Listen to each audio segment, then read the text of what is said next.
తల్లిదండ్రుల యొక్క పాద పూజ పిల్లలం అందరం రెడీగా ఉండాలి. ఇప్పుడు నేను మాతృదేవో భవ అనుకుంటే కంటవేయండి. పితృదేవో భవ అనుకుంటేయండి. మాతృదేవో భవ, పితృదేవో భవ. మీ ముందు ఉన్న పూలు ఉన్నాయి కదా, గులాబ్ పూలు ఉన్నాయి కదా, కొన్ని గులాబ్ పూలు తీసుకొని ఇప్పుడు మనము మన తల్లిదండ్రులనే దేవుణ్ణి చూస్తున్నాము. మనకు కనిపించే దేవుడు ఎవరు? మన మమ్మీ, మన డాడీ. ఇప్పుడు మనం దేవుడికి ఎట్లయితే పూలు వేస్తామో గుడిలో తీసుకెళ్ళండి, చల్లండి. అంటే చల్లండి. అందరూ నీళ్లు చల్లిరా, కాళ్ళ పైన నీళ్లు చల్లిరా.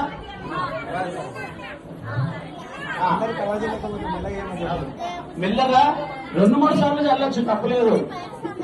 మమ్మీ వాళ్ళు మొహమ్మత పడకుండా కాళ్ళు ముందు పెట్టాలి. నీళ్లు చల్లండి సాక్షి.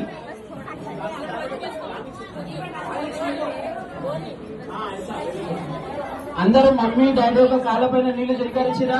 తల్లిదండ్రులు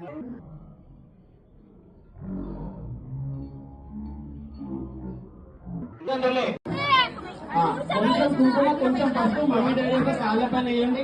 కొన్ని పూలు తీసుకొని పూలతో కూడా వేయండి, పూలు కూడా వేయండి మమ్మీ డాడీ కాళ్ళ మీద. కొన్ని ఓకేనా? అందరు వేసినారా? పూలు వేసిరా? మమ్మీ డాడీకి పిల్లలందరూ మీ మనసులో అనుకోండి, మమ్మీ డాడీ నేను ఏదైనా తప్పు చేస్తే నన్ను క్షమించండి.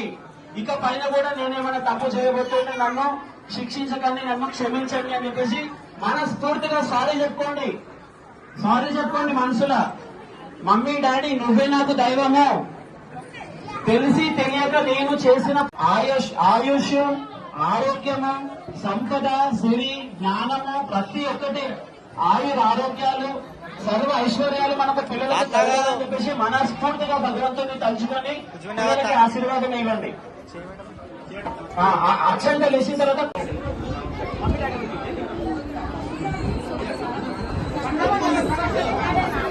కూర్చోండి. అందరం ఒకసారి పెడదాము. కూర్చోండి, కూర్చోండి, కూర్చోండి. ఇప్పుడే పెట్టండి. కూర్చోండి, కూర్చోండి, కూర్చోండి. తీసేసుకొని కూర్చోండి.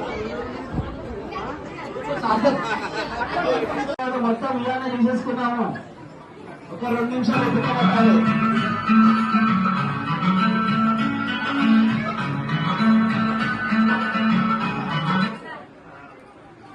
ఎవరు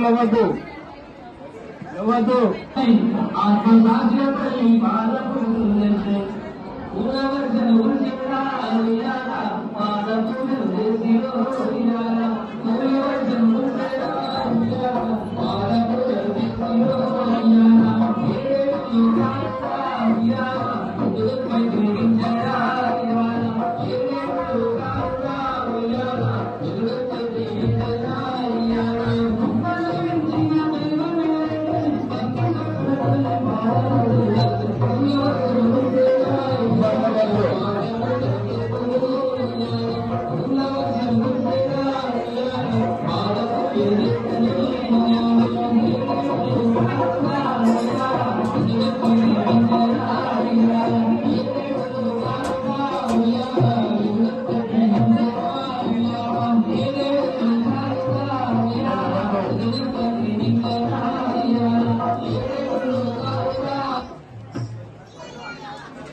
పిల్లలని రెండేళ్ళు హత్తుకోండి.